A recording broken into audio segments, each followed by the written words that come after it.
Sahabat-sahabat Kristus, salam jumpa dalam acara Sabtu Sarapan Bersama Tuhan.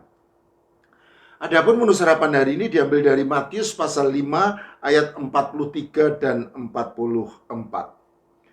Kamu telah mendengar firman, kasihilah sesamamu manusia dan bencilah musuhmu.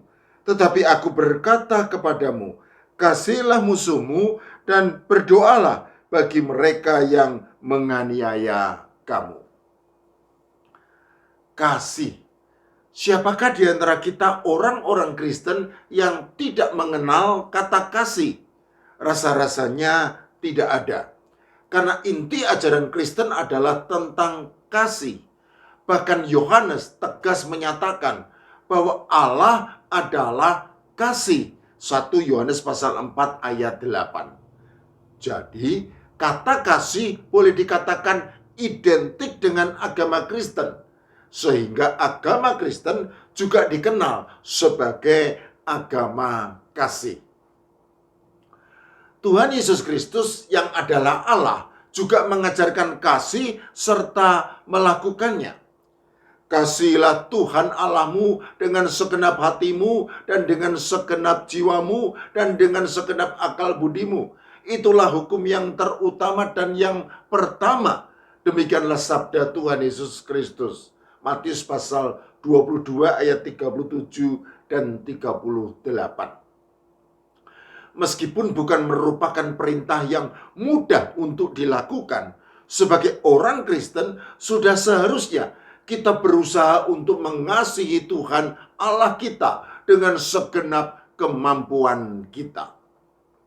Tuhan Yesus Kristus kembali bersabda, hukum yang kedua yang sama dengan itu ialah, kasihilah sesamamu manusia seperti dirimu sendiri.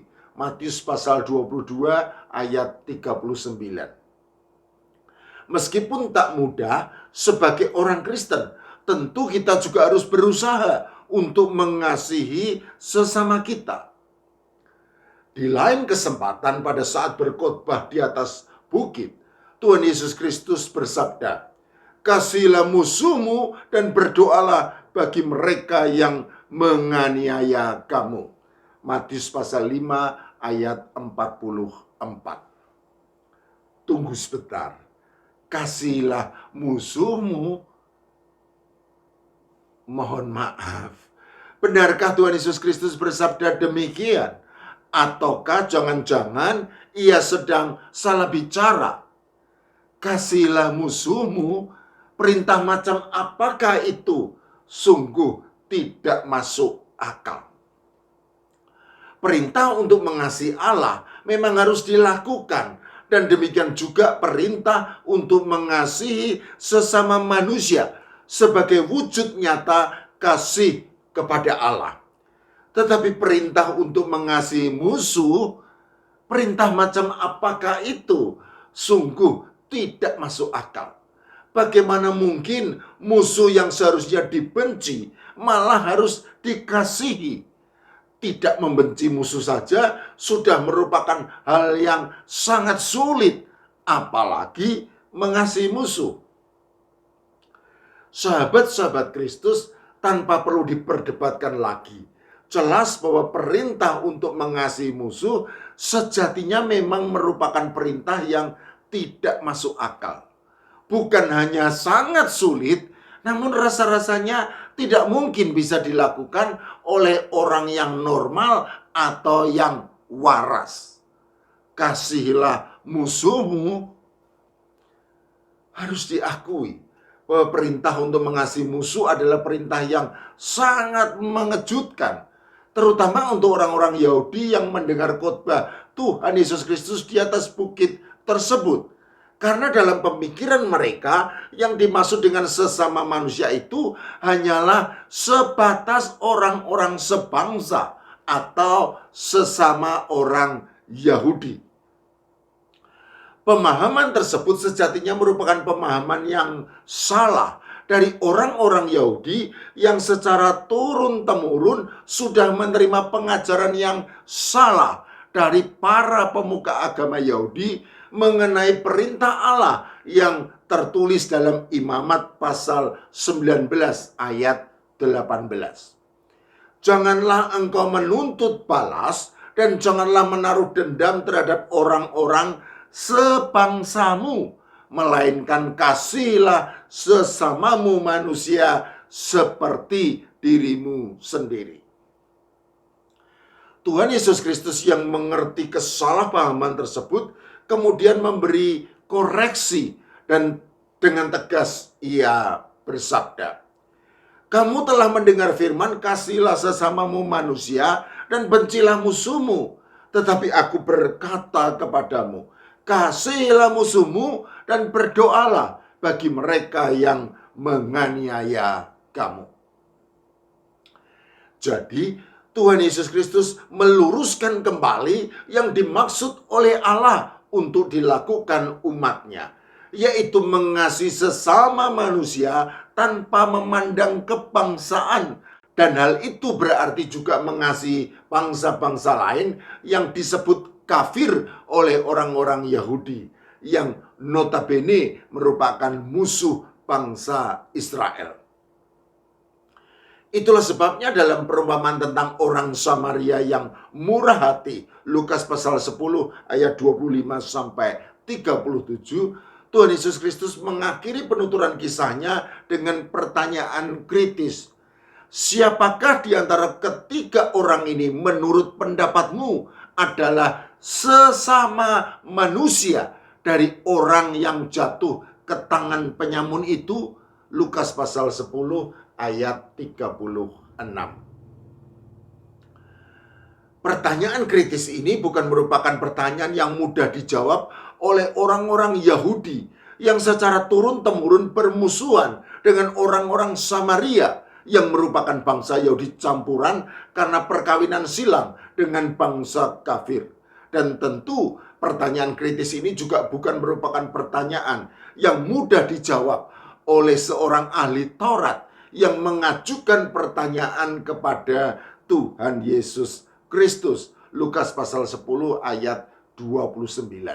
Apalagi yang menjadi pembanding dari orang Samaria yang murah hati tersebut adalah seorang imam dan seorang Lewi yang notabene merupakan koleganya sesama pemuka agama Yahudi. Meskipun demikian, mau tidak mau dan suka tidak suka, ahli Taurat itu harus mengakui dan dengan terpaksa menjawab. Orang yang telah menunjukkan belas kasihan kepadanya. Lukas pasal 10 ayat 37a. Kemudian Tuhan Yesus Kristus berkata kepada ahli Taurat tersebut, "Pergilah dan perbuatlah demikian." Lukas pasal 10 ayat 37b. Sahabat-sahabat Kristus, perintah yang sama juga disampaikan kepada kita.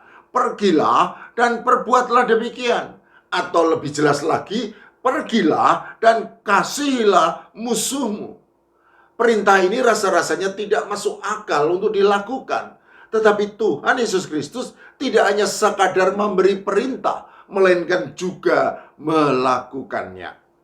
Tuhan Yesus Kristus diolok, dihina, dicaci, diludahi, disiksa, dan bahkan disalibkan seperti seorang penjahat kelas berat.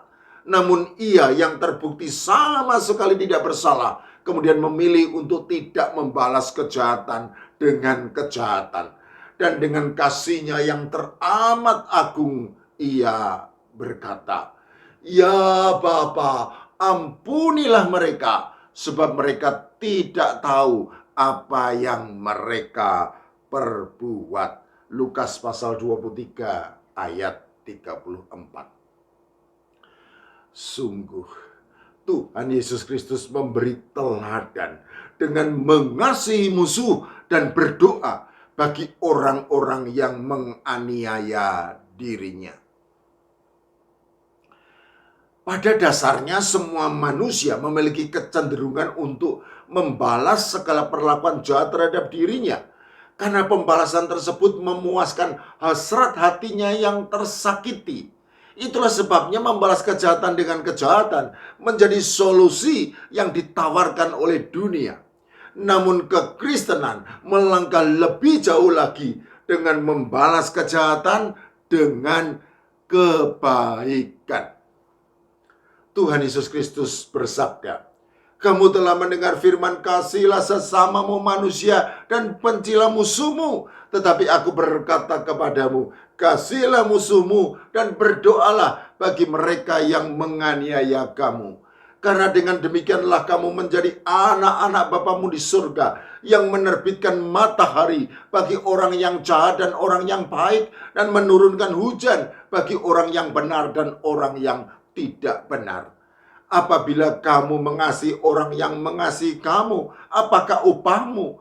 Bukankah pemungut cukai juga berbuat demikian? Dan apabila kamu hanya memberi salam kepada saudara-saudaramu saja, apakah lebihnya daripada perbuatan orang lain? Bukankah orang yang tidak mengenal Allah pun berbuat demikian? Karena itu haruslah kamu sempurna, sama seperti Bapamu yang di surga adalah sempurna." Matius pasal 5 ayat 43 sampai 48. Jelas bahwa Tuhan Yesus Kristus memberi tuntutan yang lebih tinggi bagi umatnya dibandingkan dengan orang-orang yang tidak mengenal Allah. Karena umatnya sebagai orang yang mengenal Allah memiliki teladan agung yang sempurna, yaitu Bapa di surga. Di masa perang kemerdekaan Amerika, ada seorang penjahat yang berniat menghabisi nyawa seorang yang bernama Merlan. Namun sebelum niatnya tercapai, ia sudah keburu ditangkap dan diadili. Vonis pengadilan yang dijatuhkan atasnya adalah hukuman mati. Menjelang pelaksanaan hukuman mati atas penjahat tersebut, Merlan membaca Alkitab yang mengingatkan untuk mengasihi musuh. Dan setelah lama bergumul, akhirnya ia memutuskan untuk melakukan firman Tuhan tersebut.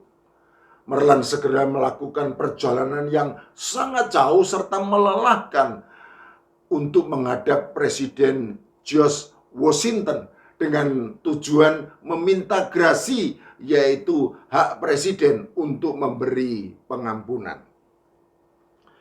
Presiden George Washington berkata kepada Merlan, "Saya menilai perbuatan dari temanmu tersebut sangat jahat dan tidak dapat diampuni." Merlan dengan nada memohon berkata, "Pak Presiden, penjahat tersebut bukan teman saya, melainkan musuh yang berniat menghabisi nyawa saya." Presiden George Washington menatap Merlan dengan rasa heran, lalu berkata, "Demi menyelamatkan musuhmu, engkau rela datang dari jauh untuk meminta pengampunan baginya? Cukup berdasarkan kasihmu ini, maka aku akan memberinya pengampunan." Setelah mendapatkan surat grasi dari Presiden George Washington, maka Merlan segera bergegas menuju ke penjara. Si penjahat salah mengira kedatangan Merlan hanya untuk melihat pelaksanaan hukuman kematiannya. Maka ia menatap Merlan dengan penuh kebencian dan mencaci makinya dengan kata-kata kasar dan kotor. Merlan dengan sabar menjelaskan maksudnya. Dan setelah mengetahui yang telah dilakukan Merlan bagi dirinya, maka si penjahat merasa malu. Lalu dengan bercucuran air mata, ia berlutut di hadapan Merlan dan memohon maaf atas kejahatannya. Terbukti firman Tuhan tidak pernah salah. Merlan belajar untuk mengasihi musuhnya, dan sebagai akibatnya musuhnya berubah menjadi temannya. Sahabat-sahabat Kristus, Tuhan Yesus Kristus bersabda, "Kasihilah musuhmu dan berdoalah bagi mereka yang menganiaya kamu." Jelas ini bukan merupakan perintah yang mudah untuk dilakukan. tetapi dengan pertolongan Allah Roh Kudus dan dengan Bapa di surga sebagai teladan sempurna, maka setiap kita orang-orang beriman dituntut bersikap lebih mulia daripada orang-orang dunia. Karena itu, haruslah kita sempurna sama seperti Bapa yang di surga adalah sempurna. Matius pasal 5 ayat 48. Amin.